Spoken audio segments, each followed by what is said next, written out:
नमस्कार दोस्तों, स्वागत है आप सभी का मेरे चैनल अभी एस्ट्रोलॉजी में।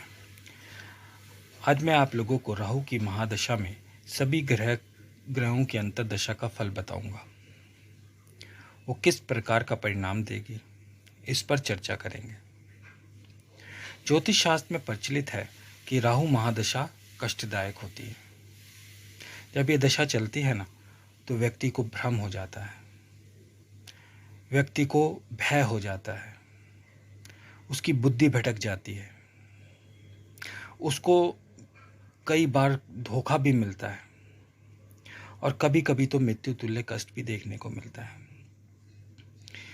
धन आने की स्थिति बनती है, नौकरी व्यापार में नुकसान होता है, नौकरी चली जाती है, प्रमोशन के लिए ट्राई कर रहे हैं, प्रमोशन नहीं मिल पाती है, व्यवसाय डूब जाता है। कभी कभी तो ऐसी स्थिति आ जाती है कि राहु की दशा में जीवित रहना भी मुश्किल हो जाता है। लेकिन फिर भी यदि राहु आपकी कुंडली में अच्छे भाव से संबंध बना रहा हो, बलवान हो, मूल त्रिकोणगत हो, तो उनके फल अच्छे मिलते हैं। राहु की दशा 18 वर्ष की होती है। अब यदि ये पूरी महादशा खराब फल देगी तो क्या पॉसिबल है व्यक्ति का सरवाइव करना? इसलिए जब राहु में बाकी ग्रहों की अंतर्दशा आती है तो वह आपको कष्ट से बचाने वाली होती है। अब मैं यहाँ पॉइंट आउट करने जाऊँगा कि सारी अंतर्दशाएं आपको नहीं बचाएंगी। इसके लिए मैंने आपको महादशा प्रभाव, इससे पहले वाला वीडियो जो डाला है, महादशा प्रभाव, अपनी महादशा को समझिए, उसमें मैंने सारी बातें डिटेल में बता रखी है कि कब कौन सा ग्रह आपको फेवरेबल होता है और कब अनफेवरेबल होता है। तो यदि राहु आपका फेवरेबल है, उसमें अंतर्दशा नाथ भी फेवरेबल है, तो आपकी जो दशा होगी अच्छी जाएगी। राहु अगर अनफेवरेबल है, अकारक है, और अंतर्दशा नाथ आपका फेवरेबल है, तो वो दशा एवरेज से ठीक ठीक ज़्यादा जाएगी। तो ये जानकारी मैंने आपको अपने पिछले वीडियो महादशा प्रभाव में दी है, आप उसको देख सकते हैं। अब बात करते हैं, यदि राहु की महादशा चल रही है या आने वाली है, तो आप इन जानकारी को ध्यान से सुनिए और समझिए, ये आपके बहुत काम आने वाली है। राहु की महादशा जब शुरू होती है तो सबसे पहले उसमें राहु की अंतर्दशा आती है। यदि राहु उच्च का बैठा हो, केंद्र त्रिकोण में बैठा हो, आपकी कुंडली के, आपकी लगन के जो योग कारक ग्रह हैं उनके साथ बैठा हो, तो राहु में राहु का अंतर आपको धन सम्मान दिलाने वाला होगा, शासन से सम्मान दिलाएगा, व्यापार में उन्नति दिलाएगा, नौकरी में पदोन्नति दिलाएगा। यदि तीसरे भाव, छठे भाव और 11वें भाव में, आपकी कुंडली के तीसरे भाव, छठे भाव और 11वें भाव में बैठा हो, कैसा?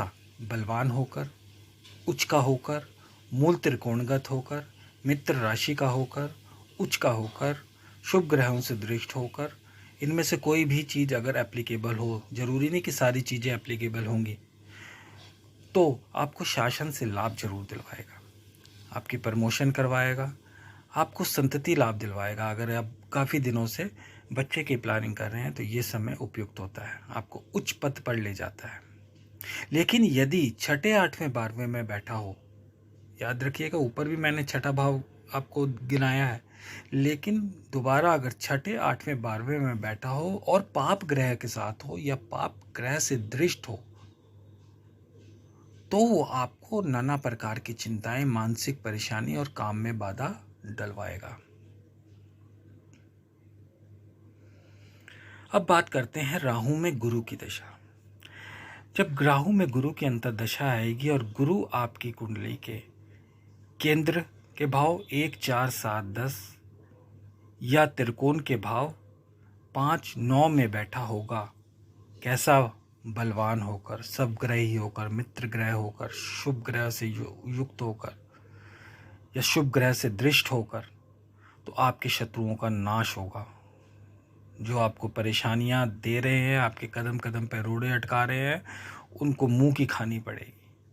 आपको सम्मान मिलेगा, आपको धन लाभ मिलेगा, आपको वाहन सुख की प्राप्ति होगी, पुत्र आदि प्राप्ति के योग भी यहाँ पे बनते हैं, क्योंकि गुरु संतान का कारक है। अब वहीं यदि गुरु आपकी कुंडली में 6, 8, 12 में नीच का होकर बैठ जाए, शत्रु राशि का होकर बैठ जाए, शत्रु ग्रह के साथ होकर बैठ जाए, शत्रु से दृष्ट होकर बैठ जाए, पीड़ित अवस्था में हो, तो धन हानि, हर काम में बाधा, कष्ट और स्त्री पुत्र को भी कष्ट प्रदान करने वाला होता है। अब बात करते हैं राहु में शनि की अंतर्दशा का। शनि यदि आपकी कुंडली में वही त्रिकोण 5, 9 या केंद्र 1, 4, 7, 10 और इसके अलावा एकादश भाव में बैठा हो, कैसा बैठा हो, उच्च का, मूल त्रिकोणगत, स्वराशि, मित्र राशि में, तो शनि की यह अंतर्दशा आपको लाभ दिलवाएगी। आपके बड़े से बड़े कार्य संपन्न होंगे, जो काफ़ी दिनों से अटके हुए थे, वो कार्य सही समय आ गया है पूरा होने का। आपको लोगों से सम्मान मिलेगा। नौकरी कर रहे हैं तो वहाँ पे प्रमोशन की संभावना आपकी बढ़ जाएगी, और बढ़ क्या जाएगी, मिल ही जाएगी। वहीं शनि 6, 8, 12 में अच्छे होते हैं, ये सबको पता है। 6, 8, 12 में अगर शनि बैठ जाएं तो अच्छे होते हैं, छठे भाव के तो कारक ही होते हैं। लेकिन राहु की दशा में शनि की ये स्थिति अच्छी नहीं होती है। राहु की महादशा में, शनि की अंतर्दशा में, इस अवस्था में यदि शनि यहाँ 6, 8, 12 में बैठे हैं, लेकिन नीच के हैं, शत्रु राशि से युक्त हैं, शत्रु राशि में बैठे हैं, तो आपकी स्त्री और पुत्र को कष्ट होगा। आपका बात बात पे लोगों से लड़ाई झगड़ा होता चले जाएगा, चोट चपेट लग सकती है, दुर्घटनाएं करवाता है और कोर्ट कचहरी के चक्कर लगवा देता है। और यदि द्वितीयेश सप्तमेश होकर, यानी कुंडली में आपका शनि दूसरे भाव का या 7वें भाव का स्वामी होकर 6, 8वें या 12वें में से किसी एक भाव में बैठा हो, तो आकस्मिक दुर्घटना का कारण भी ये समय होता है। अब बात करते हैं राहु में बुध की दशा। जब राहु में बुध की अंतर्दशा आएगी और बुध यदि आपकी कुंडली के त्रिकोण 5, 9 या केंद्र 1, 4, 7, 10 में बैठा हो, उच्च राशि का बैठा हो, स्वराशि का बैठा हो, बलवान हो, मित्र राशि से युक्त हो, तो आपको धन लाभ होता है। बुध विद्या का कारक है, तो विद्या प्राप्ति होती है। अगर आप स्टूडेंट हैं तो आपके लिए ये समय बहुत बढ़िया होता है। आपको कंपटीशन में सफलता दिलवाता है, यश दिलवाता है। अगर आप विवाह योग्य हैं, विवाह काफ़ी दिनों से करने का प्रयास कर रहे हैं, तो विवाह हो सकता है। वही 6, 8, 12 में यदि शनि के साथ बैठ जाए बुध, या 10वें भाव के स्वामी के साथ, जो आपकी कुंडली का 10वां भाव जो भी होगा उसका स्वामी के साथ अगर बैठ जाए 6, 8वें, 12वें में, या किसी महादशानाथ के, जिस राहु की महादशा चल रही है, राहु से 6, 8वें, 12वें का संबंध बना ले, तो ये समय संकट वाला होता है। आपको पुत्र का वियोग हो सकता है आपकी संतान आपसे दूर जाके कहीं रह ले, तो आपको थोड़ा सा दूर दुख हो, कोर्ट कचहरी के चक्कर लगवाता है, कले कलेश घर में होता रहता है, और बिना किसी बात के झगड़े और कुछ आकस्मिक रोग वगैरह ये दिलवाता है। अब बात करते हैं राहु में केतु की अंतर्दशा। राहु में केतु की अंतर्दशा तब ठीक होती है जब केतु शुभ ग्रह से युक्त हो, गुरु से युक्त हो, शुक्र से युक्त हो, यानी शुभ ग्रह से युक्त हो, तो आपको धन प्राप्ति, सम्मान, भूमि सुख, वाहन सुख ये देखने को मिलता है। लेकिन केतु यदि 5वें 9वें भाव में, त्रिकोण के जो भाव है, या केंद्र के भाव में 1, 4, 7, 10 में बैठा हो, और इसके अलावा 8, 12 में भी बैठा हो, तो केतु की यह दशा बहुत कष्टदायक होती है। कब? राहु की महादशा में केतु की अंतर्दशा। मैंने अपने केतु के वीडियो में भी बता रखा है कि केतु 8वें 12वें भाव का कारक होता है, 8वें भाव का कारक होता है, और 8वें 12वें भाव में बहुत अच्छे फल करता है, इसमें कोई संशय नहीं है। लेकिन राहु की जब लेकिन राहु की जब महादशा चलेगी तब केतु 8वें 12वें भाव में भी अच्छा फल नहीं देंगे। केतु की अंतर्दशा अच्छी नहीं जाएगी। आपको नाना प्रकार की परेशानियां देखने को मिलेगी, लड़ाई झगड़ा हो सकता है, अपयश मिलेगा, आपके हर काम में बाधा आएगी, अपने से दूरी देखने को भी मिल सकती है। अगली अंतर्दशा शुक्र की आती है। जब राहु में शुक्र की अंतर्दशा आती है और शुक्र यदि 1, 5, 7, 9, 10, 11 भाव में बैठा हो तो वो अच्छा फल देगा। आपको पुत्र प्राप्ति का योग बनाता है, राज सम्मान दिलवाता है। विवाह अगर करने योग्य कोई हो तो उसका विवाह आपके वैवाहिक जीवन को अच्छा बनाता है। घर में सुख संपत्ति खुशियां लेकर आता है। नौकरी में प्रमोशन दिलवाता है। वहीं शुक्र यदि 6, 8, 12 में नीच के हो, शत्रु राशि में हो, शत्रु से दृष्ट हो, तो ये नाना प्रकार की दिक्कतें करवाता है। कोर्ट कचहरी में फंसा देंगे, आपके खर्चे बहुत ज़्यादा बढ़ जाएंगे, कोई रोग हो सकता है, घर में कलह का वातावरण हो सकता है, आप में अचानक क्रोध की भावना आ सकती है। और यदि 6, 8, 12 में शनि या मंगल से युक्त हो तो आपको डायबिटीज जैसी बीमारी भी करवा सकते हैं। आप पे झूठा आरोप लग सकता है। तो राहु में शुक्र की दशा ऐसा प्रभाव देती है। अब बात करते हैं राहु में सूर्य की दशा। सूर्य यदि 5, 9 या 11 भाव में बैठा हो, बलवान होकर, मित्र राशि का होकर, सब राशि का हो, तो धन लाभ दिलाएगा, विदेश यात्रा करवाएगा, नौकरी में प्रमोशन करवाएगा। अगर नौकरी आपको लगने वाली है, आप मतलब स्टूडेंट है, आप नौकरी की तलाश कर रहे हैं, तो आपको नौकरी भी लगवाएगा। पुत्र प्राप्ति के योग भी यहाँ बनवाता है। लेकिन यदि 6, 8, 12 में राहु के साथ ही बैठ जाए, या नीच राशि का हो जाए, या शत्रु राशि में हो, शत्रु से दृष्ट हो, तो यात्रा में आपको चोट चपेट लगने, चोरी का खतरा, ये सब आपको रहता है। कोर्ट के चक्कर लगवा सकता है।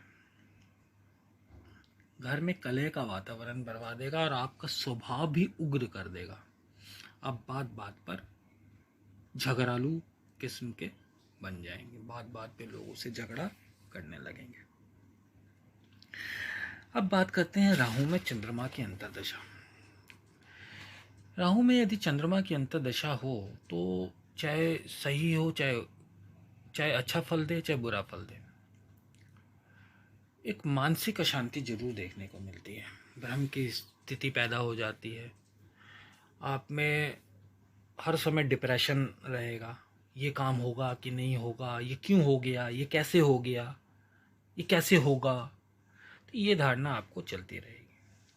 अब यदि चंद्र वही केंद्र के भाव, पहला, चौथा, सातवां, 10वां, या त्रिकोण के भाव 5वां, 9वां और 7 में एकादश भाव में हो, उच्च के हों, स्वग्रही हों, शुभ ग्रह से दृष्ट हों, युत हो, तो सुख समृद्धि में वृद्धि जरूर देखने को मिलती है। वाहन सुख मिलता है, घर का सुख मिलता है, माँ का सुख मिलता है, लेकिन मानसिक अशांति बनी रहती है। 6, 8, 12 में हो, राहु के साथ हो, शत्रु से दृष्ट हो, नीच राशि से हो, तो कष्टदायक ये दशा रहती है। धन हानि कराने वाली होती है। कोर्ट कचहरी, रोग, चोट चपेट, ये सब घटनाएं होती रहती हैं। अब बात करते हैं राहु में मंगल की अंतर्दशा। ये आखिरी अंतर्दशा होती है। अब मंगल भी एक उग्र ग्रह है, राहु भी एक उग्र ग्रह है, तो इसमें आपको मिले जुले ही फल देखने को मिलते हैं। चाहे कंडीशन ग्रह की अच्छी है चाहे नहीं है, अच्छे भाव में बैठा है नहीं बैठा, क्योंकि दो उग्र ग्रह जब मिलेंगे तो एक गुस्सापन तो जरूर रहेगा कि आप में गुस्सा इस दौरान बहुत बड़ा चढ़ा रहेगा। चिड़चिड़ापन, बात बात में लोगों से झगड़ा होना। तो यदि मंगल वही केंद्र 1, 4, 7, 10 और त्रिकोण 5, 9 और 7 में एकादश भाव में उच्च का, सब राशि का, मित्र राशि का होगा, तो धन आएगा भी, जाएगा भी, संतान का सुख मिलेगा भी, वियोग भी होगा, उसको कोई तकलीफ भी होगी, उच्च पद भी मिलेगा, लेकिन साथ में आप पे कोई लांछन भी लग जाएगा, नौकरी में समस्या भी आएगी, नौकरी मिल भी जाएगी, भूमि में भी विवाद हो सकता है। इस दौरान आपको भूमि लेने से बचना है, क्योंकि आपको भूमि खरीद तो लेंगे लेकिन हो सकता है वो डिस्प्यूटेड लैंड आपको मिल जाए, तो इस दशा में आप भूमि खरीदने से बचें। अब यदि मंगल पीड़ित हो, साथ में 6, 8, 12 में हो, तो छोटे भाई को हानि कराएगा, नाना प्रकार के कष्ट दिलाएगा। राहु साथ में हो तो और बुरे प्रभाव बढ़ जाएंगे, स्त्री पुत्र को कष्ट प्रदान करेगा, कोर्ट कचहरी में फंसा देगा, अचानक आपको चोट चपेट लग जाएगी, गुस्सा इतना बढ़ा देगा कि आप खून खराबा तक कर देंगे, किसी को आप मारेंगे, कोई आपको मारेगा। तो ये सारी चीज़ें देखने को मिलती हैं। अब ये मैंने राहु की महादशा में सभी ग्रहों की अंतर्दशा का फल बताया। साथ में आपको ये चीज़ जरूर देखनी है कि ग्रहों की स्थिति, कौन सा ग्रह आपकी कुंडली में कारक है, कौन सा अकारक, उसके अकॉर्डिंग भी आपको फल देखना है। कौन सा राहु की महादशा चल रही है, तो जो भी अंतर्दशा चल रही है वो राहु का दोस्त है, नहीं है, शत्रु है, ये भी आपको देखना है। साथ में राहु से अगर कुछ जिस भी ग्रह की अंतर्दशा चल रही है, चाहे वो फेवरेबल भी है, आपको 6, 8, 12 जरूर देख लेना है कि राहु से 6, 8वें और 12वें भाव में ना बैठा हो। आपके लगन के 6, 8, 12 की बात नहीं कर रहा, राहु जहाँ भी आपकी कुंडली में बैठा है वहाँ से 6, 8वां और 12वां भाव नहीं होना चाहिए उस अंतर्दशा स्वामी का, तब तो आपकी दशा अच्छी जाएगी, यदि आपका राहु आपका फेवरेबल है और अंतर्दशा नाथ भी फेवरेबल है तो। अब यदि आपकी राहु की महादशा में अंतर्दशाएं चल रही हैं और आपको परेशानियों का सामना करना पड़ रहा है, तो आपके लिए सबसे उपयुक्त उपाय है कि गणेश जी की पूजा करना, गणेश जी को दुर्वा घास चढ़ाना हर बुधवार को। गाय को बुधवार को कोई भी हरा चारा, पालक, कुछ भी हरी चीज़ जरूर खिलाएं। भगवान गणेश की आराधना करें, आपको बहुत लाभ मिलेगा राहु की बुरे प्रभाव से। साथ में आप पक्षियों को दाना भी डाल सकते हैं, क्योंकि पक्षियों को दाना डालना केतु के लिए है कुत्तों को रोटी खिलाना, और राहु के लिए है पक्षियों को दाना डालना। यदि आप ये उपाय करते हैं तो आप राहु के बुरे प्रभाव से बच जाते हैं। तो ये आज मैं आप लोगों को राहु की महादशा में सभी ग्रहों की अंतर्दशा का फल बताया। आशा करता हूँ कि आपको मेरी ये जानकारी अच्छी लगी होगी। यदि आप मेरी जानकारी से संतुष्ट हैं तो प्लीज़ मेरे चैनल को लाइक, शेयर और सब्सक्राइब जरूर करें। मिलते हैं अगले वीडियो में। धन्यवाद।